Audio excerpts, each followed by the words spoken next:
തികച്ചും സാങ്കല്പികമായ ഒരു കാര്യം പറയട്ടെ.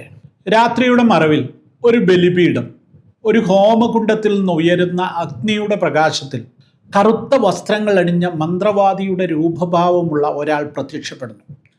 അയാളുടെ കയ്യിൽ ജനിച്ചിട്ട് അധികം സമയമാകാത്ത ഒരു പിഞ്ചു കുഞ്ഞുണ്ട്. നിമിഷങ്ങൾക്കകം ആ നിഷ്ഠൂരനായ മനുഷ്യൻ കനിവില്ലാതെ അവിടെയുള്ള ബലിപീഠത്തിൽ ആ കുഞ്ഞിനെ ബലിയർപ്പിക്കുന്നു.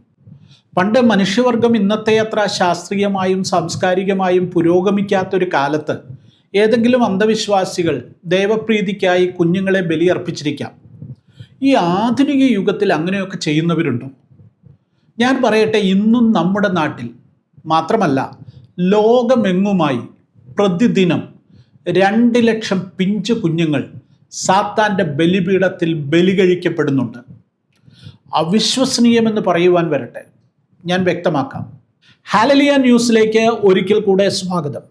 ഇന്ന് ഞാൻ പറയുന്ന ഈ വിഷയത്തെക്കുറിച്ചുള്ള ഇംഗ്ലീഷ് വീഡിയോ ഹാലലിയയുടെ ഇംഗ്ലീഷ് ചാനലിലുണ്ട്. അതിൻ്റെ ലിങ്ക് ഡിസ്ക്രിപ്ഷനിലുണ്ട്, നിങ്ങൾക്കത് കാണാവുന്നതാണ്. കേരളത്തിൽ കഴിഞ്ഞ ആഴ്ചയിൽ നടന്ന ഏറ്റവും വാർത്താ പ്രാധാന്യം ലഭിച്ച വാർത്തയെക്കുറിച്ച് പറഞ്ഞു തുടങ്ങാം. കഴിഞ്ഞ ഒരാഴ്ചയിലധികമായി കേരളം വിചിത്രമായ ഒരു ലൈംഗിക അപവാദ കഥയുടെ പുറകെയായിരുന്നു. മാധ്യമങ്ങളെല്ലാം മണിക്കൂറുകൾ ഈ വിഷയം ചർച്ച ചെയ്തു. എല്ലാ രാഷ്ട്രീയ പാർട്ടികളും മറ്റെല്ലാ ജനകീയ വിഷയങ്ങളും മാറ്റിവെച്ച് ഈ നാറിയ കഥയുടെ പുറകെ പോകുന്ന കാഴ്ച നമ്മുടെ സമൂഹത്തിൻ്റെ കാപട്യത്തിൻ്റെയും അധാർമികതയുടെയും നേർക്കാഴ്ചയായി മാറി എന്നതാണ് യാഥാർത്ഥ്യം. ഇതൊരു വല്ലാത്ത കഥയാണ്. അധികാരത്തിൻ്റെയും ലൈംഗികതയുടെയും നിശബ്ദതയുടെയും കഥ. ഒരു പുരുഷൻ ഒരു സ്ത്രീയെ ഗർഭചിത്രത്തിന് നിർബന്ധിക്കുന്ന ഓഡിയോ വീണ്ടും വീണ്ടും കേട്ട് പുളകം കൊള്ളുന്ന ഈ കാഴ്ചകൾക്കിടയിൽ ആരെയും അധികം ആകുലപ്പെടുത്താത്ത എന്നാൽ അതീവ ഗുരുതരമായ മറ്റൊരു വിഷയം ഒളിഞ്ഞിരിക്കുന്നുണ്ട്. അതിനെക്കുറിച്ചാണ് ഈ വീഡിയോയിൽ ഞാൻ സംസാരിക്കുന്നത്. അതായത് ഓരോ ദിവസവും ലോകത്ത് നടക്കുന്ന 2 ലക്ഷത്തിലധികം വരുന്ന നരബലിയെക്കുറിച്ച്. 2025 ഓഗസ്റ്റിൽ പാലക്കാട് MLA-യും യൂത്ത് കോൺഗ്രസ് സംസ്ഥാന പ്രസിഡന്റുമായിരുന്ന രാഹുൽ മാങ്കൂട്ടത്തിനെതിരെ 1ലധികം സ്ത്രീകൾ ലൈംഗിക അതിക്രമ ആരോപണങ്ങൾ ഉന്നയിച്ചു. സിനിമാ നടി റിനി ആൻ ജോർജ് ആണ് ആദ്യം ഇത് വെളിപ്പെടുത്തിയത്. ലൈംഗിക ചുവയുള്ള സന്ദേശങ്ങൾ അയച്ചെന്നായിരുന്നു പരാതി. താമസിയാതെ ഒരു സ്ത്രീയെ ഗർഭചിത്രത്തിന് നിർബന്ധിക്കുന്നതും പ്രത്യാഘാതങ്ങളെക്കുറിച്ച് മുന്നറിയിപ്പ് നൽകുന്നതുമായ ഓഡിയോ ക്ലിപ്പുകൾ റിപ്പോർട്ടർ TV പുറത്തുവിട്ടു. അന്ന് തന്നെ രാഹുൽ യൂത്ത് കോൺഗ്രസ് പ്രസിഡന്റ് സ്ഥാനം രാജിവെച്ചു. ഈ ആരോപണങ്ങൾ സംബന്ധിച്ച് ഇതുവരെ ഒരു പരാതിയും പോലീസിനോ കോടതിക്കോ ലഭിച്ചിട്ടില്ല. എങ്കിലും ദിവസങ്ങൾക്ക് ശേഷം കോൺഗ്രസ് പാർട്ടി അദ്ദേഹത്തെ പാർട്ടിയുടെ പ്രാഥമിക അംഗത്വത്തിൽ നിന്ന് സസ്പെൻഡ് ചെയ്തു. അദ്ദേഹം ഇപ്പോഴും MLA ആയി തുടരുകയും ചെയ്യുന്നു. ഈ വീഡിയോ ഒരു വിചാരണയല്ല, ഇതൊരു എക്സ്റേ പരിശോധനയാണ്. ഒരു രാഷ്ട്രീയക്കാരൻ കുറ്റവാളിയാണോ അല്ലയോ എന്നതിനപ്പുറം നമ്മൾ കണ്ടില്ലെന്ന് നടിക്കുന്ന വലിയൊരു യാഥാർത്ഥ്യം ഇതിനകത്ത് ഒളിച്ചിരിപ്പുണ്ട്. ലോകത്ത് പ്രതിവർഷം ശരാശരി 7.3 കോടി ഗർഭചിത്രങ്ങളാണ് നടക്കുന്നത്. അതായത് 24 മണിക്കൂറുള്ള ഒരു ദിവസത്തിൽ 2 ലക്ഷം ഗർഭസ്ഥ ശിശുക്കൾ ജീവന്റെയും വളർച്ചയുടെയും വിവിധ കാലഘട്ടങ്ങളിൽ അതിക്രൂരമായി കൊല ചെയ്യപ്പെടുന്നു. ഇതൊരു വ്ളോഗിൽ നിന്നോ കിംവദന്തിയിൽ നിന്നോ ഉള്ള വിവരങ്ങളല്ല. ഇത് ലോകാരോഗ്യ സംഘടനയുടെ കണക്ക്. ഇന്ത്യയിൽ മാത്രം ഒരു വർഷം ഏകദേശം 1.5 കോടി ഗർഭചിത്രങ്ങൾ നടക്കുന്നതായി കണക്കാക്കപ്പെടുന്നു. അതായത് 1000 സ്ത്രീകൾ ഗർഭിണികളാകുമ്പോൾ ഏകദേശം 47 പേർ ഗർഭചിത്രത്തിന് വിധേയരാകുന്നു. കേരളത്തിലെ ഹെൽത്ത് മാനേജ്മെന്റ് ഇൻഫർമേഷൻ സിസ്റ്റം കാണിക്കുന്നത് 2023-24 കാലഘട്ടത്തിൽ 30,037 ഗർഭചിത്രങ്ങൾ നടന്നിട്ടുണ്ടെന്നുള്ളതാണ്. ഇത് 10 വർഷം മുൻപുള്ള കണക്കിനേക്കാൾ 76% വർധനവോടെയാണ് രേഖപ്പെടുത്തിയിരിക്കുന്നത്. സംസ്ഥാനത്തിൻ്റെ ഔദ്യോഗിക കണക്കാണിത്. എന്നാൽ ഇതിനകത്തൊരു കുഴപ്പമുണ്ട്. സ്വയം കൈകാര്യം ചെയ്യുന്ന ഗുളികകൾ ഉപയോഗിച്ചും മറ്റ് രഹസ്യമായ മാർഗങ്ങളിലൂടെയും നടത്തുന്ന ഗർഭചിത്രങ്ങളൊന്നും ഇതിനകത്ത് കണക്ക് കൂട്ടപ്പെടുന്നില്ല. അതിൻ്റെ അർത്ഥം ഈ പറയുന്നതിൽ എത്രയോ വലുതായിരിക്കും യഥാർത്ഥ കണക്ക് എന്നാണ്. ഈ അച്ചടിച്ച കണക്കുകൾക്ക് കഥകൾ പറയുവാൻ കഴിയുകയില്ല. മനുഷ്യനാണ് കഥ പറയേണ്ടത്. പക്ഷേ ഈ കണക്കുകൾ ഇത്രയധികം വളരുമ്പോൾ നമ്മൾ ജീവിക്കുന്ന സംസ്കാരം എന്താണെന്ന് അത് ശബ്ദമില്ലാതെ നമ്മെ ഓർപ്പിക്കുന്നുണ്ട്. ലൈംഗിക ബന്ധം എളുപ്പവും പ്രതിബദ്ധത ബുദ്ധിമുട്ടുള്ളതുമായ ഒരു ലോകത്താണ് നമ്മൾ ജീവിക്കുന്നത് എന്ന യാഥാർത്ഥ്യം നമ്മൾ തിരിച്ചറിയുക. ഇനി ഈ വിഷയത്തിലുള്ള ക്രിസ്തീയ കാഴ്ചപ്പാട് എന്താണ്? ഒരു ക്രിസ്ത്യാനി എന്ന നിലയിൽ ഞാൻ വിശ്വസിക്കുന്നത് ജീവൻ അമൂല്യമാണ്, അത് നശിപ്പിക്കപ്പെടുവാൻ പാടില്ല. ഗർഭഛിദ്രം ഒരു പാപമാണ്. സ്ത്രീകളെ വെറുക്കുന്നത് കൊണ്ടല്ല, മറിച്ച് ജീവനെ സ്നേഹിക്കുന്നത് കൊണ്ടാണ് ബൈബിൾ ഇത് പറയുന്നത്. മറ്റൊരു നിലയിൽ പറഞ്ഞാൽ ഗർഭഛിദ്രം പലപ്പോഴും മറ്റ് പല പാപങ്ങളുടെ ബൈ പ്രൊഡക്റ്റായിട്ടാണ് സംഭവിക്കുന്നത്. ലൈംഗിക മോഹങ്ങൾ, വിശ്വാസവഞ്ചന, ചതി, വ്യഭിചാരം, ഉപേക്ഷിക്കപ്പെടൽ, ഇങ്ങനെ പോകുന്നു ആ ലിസ്റ്റ്. യാഥാർത്ഥ്യം എന്തെന്ന് ചോദിച്ചാൽ നമ്മുടെ സ്മാർട്ട് ഫോണുകളിൽ തന്നെ നാം ബലിപീഠങ്ങൾ സ്ഥാപിച്ചിരിക്കുമ്പോൾ പിശാചിന് ബലി നൽകാൻ പ്രത്യേക ക്ഷേത്രങ്ങളോ മന്ത്രവാദ തറയോ ഒന്നും ആവശ്യമില്ല. ലൈംഗിക ബന്ധം അക്രമമായി മാറുന്നു, സൗഹൃദം സമ്മർദ്ദ തന്ത്രങ്ങളായി മാറുന്നു, ജനിക്കുവാൻ പോകുന്ന കുഞ്ഞുങ്ങൾ പ്രശ്നങ്ങളായി കാണപ്പെടുന്നു. ഇതെല്ലാം സാധാരണമാണെന്ന് എല്ലാവരും നടിക്കുന്നു.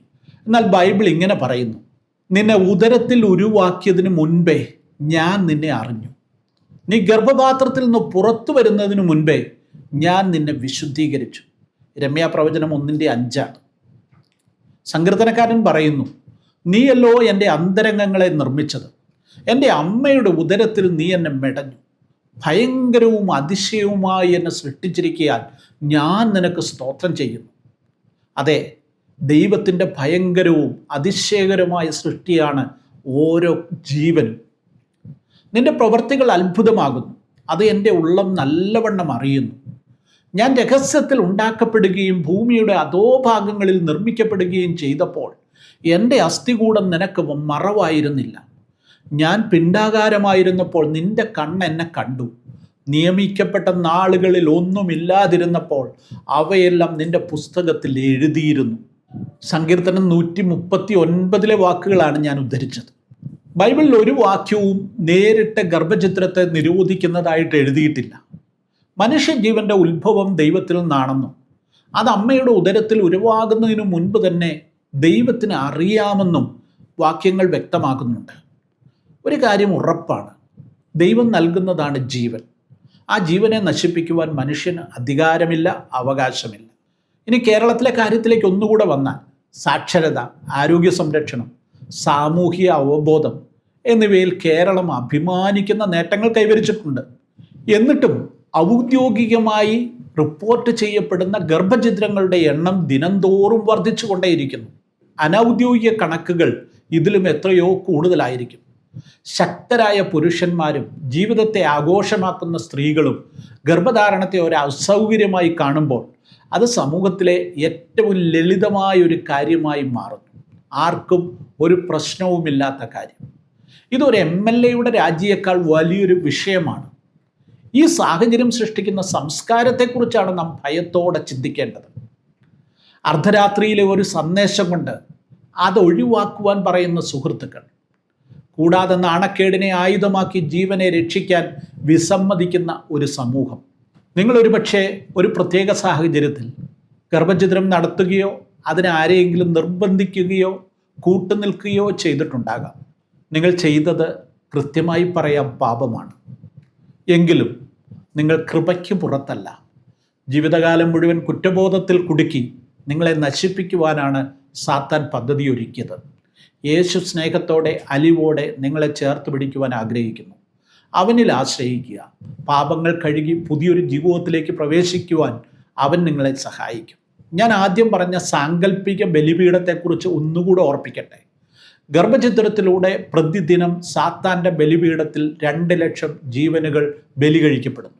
ഒരു ക്രിസ്ത്യാനി എന്ന നിലയിൽ ഈ തിന്മയ്ക്കെതിരെ നിലപാടെടുക്കുവാൻ നമുക്ക് സാധിക്കുന്നുണ്ടോ? അതോ ഇതൊന്നും എന്നെ ബാധിക്കുന്ന കാര്യമല്ലെന്ന ലളിതമായ ചിന്തയാണോ നിങ്ങളെ ഭരിക്കുന്നത്? നിങ്ങളുടെ മക്കൾക്ക് വിവാഹപ്രായമായോ? അവർക്കൊരു ജീവിത പങ്കാളിയെ അന്വേഷിച്ചു തുടങ്ങിയോ? നിങ്ങളെ സഹായിക്കുവാൻ ഞങ്ങൾ തയ്യാറാണ്. ഹാലലുയ മാട്രിമോണിയൽ ഏറ്റവും വിശ്വസ്തമായും ഏറ്റവും പെട്ടെന്നും നിങ്ങളുടെ മക്കൾക്ക് അനുയോജ്യമായ ദൈവഹിതപ്രകാരമുള്ള ജീവിത പങ്കാളിയെ കണ്ടെത്തുവാനുള്ള ഏറ്റവും നല്ല മാർഗമാണ്. എന്താണ് ഹാലലിയ മാട്രിമോണിയലിൻ്റെ പ്രത്യേകത?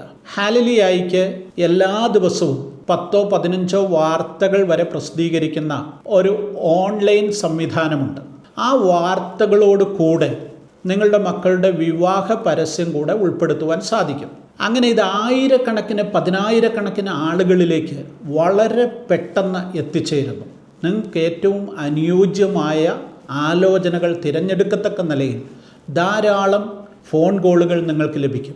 രണ്ടാമത്തെ കാര്യം, ഹാലലിയായിക്ക് കഴിഞ്ഞ 30 വർഷമായി പ്രവർത്തിച്ചു കൊണ്ടിരിക്കുന്ന പ്രിൻ്റ് എഡിഷനുണ്ട്. എല്ലാ മാസവും 1-ാം തീയതിയും 15-ാം തീയതിയും ഹാലലിയ പത്രം പുറത്തിറങ്ങുന്നു.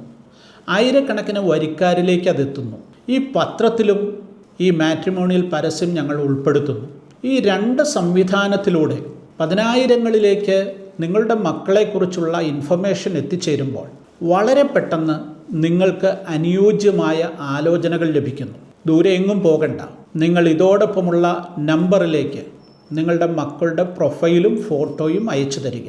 ഇന്ന് തന്നെ ഇതിൽ രജിസ്റ്റർ ചെയ്യുവാൻ സാധിക്കും. വളരെ കുറഞ്ഞ ചെലവിൽ നിങ്ങളുടെ മക്കൾക്ക് അനുയോജ്യമായ വിവാഹാലോചന കണ്ടെത്തുവാൻ സാധിക്കും. അത് കേരളത്തിൽ മാത്രമല്ല, ലോകമെങ്ങുമുള്ളവർക്ക് ഈ സംവിധാനം ഉപയോഗിക്കാവുന്നതാണ്.